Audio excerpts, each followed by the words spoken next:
How much weight will I lose after a gastric sleeve or a gastric bypass? This question comes up all the time, and I understand why. Of course, people understand what the numbers look like, but I think also we want to look at the bigger picture here. My name's Harry Hedges, the Bariatric PT. I've had the pleasure of supporting thousands of patients in my time.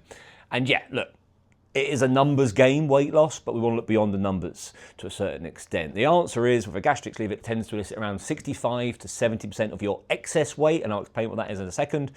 Bypasses tend to be slightly more, 70 to 75%, mainly because people who have bypasses tend to be of a higher BMI. It is a scientific certainty that people lose weight quicker and more aggressive when they're heavier, because things like resting heart rate is higher, and quite literally the body has to work harder when we are heavier, and of course the calories is very, very low, bigger calorie deficit, that's where more aggressive weight loss lives for heavier people. Another reason why you shouldn't compare weight loss, because people will lose weight at different rates based on their start weight. So that number, excess weight, is based on a BMI. Now BMI can be blurry, but for a lot of people who are in the obese category, that horrible word obese, I don't like it, but it's what it's used in the industry, it's more relevant, because usually people like that aren't lifting weights as much. They're not doing things that are going to make them put on weight at a different way other than their body fat levels. Usually, not everybody. But the easiest maths to go by, if someone's 100 pounds away from being at a BMI of 25, a gastric sleeve will elicit around 65 to 70 pounds, bypasses 70 to 75 pounds on average. Of course, it's a tool. We have to do our bit alongside it and listen to people like myself and the aftercare teams and support coaches and things to make sure that the right practice is in place. It's not a case you just have it done and sit there and wait for a year. You've got to do things with it, optimal protein, exercise steps, prioritizing meals, etc. But that is what people can roughly expect. Sometimes it's more, sometimes it's less.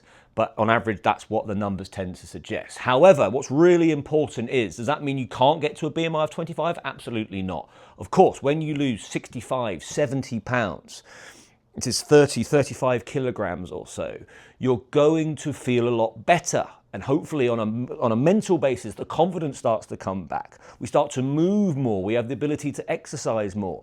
We have the ability to really have that momentum behind us. A lot of people, the reason why people are attracted to fad diets is in the quest for quick weight loss. Now, there's a flaw to that mentality. People want to offer grand gestures of intensity because they think it's such a bad thing to do, such an annoying thing to do, that they'd rather do it for a short space of time. Bariatric surgery offers the perfect combination of both. In the sense of, yes, you get aggressive weight loss in the early stages, absolutely. You might find people lose of that 65%, maybe half of that in the first 2-3 months sometimes. So they've got 9 months to work on, but that's where we start to build consistent weight loss, maybe an average of 1 pound a week for the rest of the year to get closer to that percentage goal. And then in the second year, absolutely that can continue. You can just play around with the numbers to make sure you're in a deficit accordingly. The goal is to eat more over time, but while still in a deficit and while still living an active lifestyle. So these numbers are substantial. They are super aggressive. They're more aggressive than GLP-1s, which tend to elicit around 20 to 25% of total weight. Now, again, there's variables there based on how big the person is in the first place. But if you're somebody of a higher BMI, and I would say over 40, for example, surgery is going to elicit the best response. And that's just not me saying it. That is across the board. That's what the stats are saying. Both GLP-1s and surgery, you can take that initial weight loss and run with it. However, the problem with GLP-1 seems to be that when people come off them, aggressive weight gain reoccurs again. Surgery's for life. It doesn't make regaining possible, but with the right practice in place, you've got a tool to last the rest of your life to carry on those high percentages in the first place.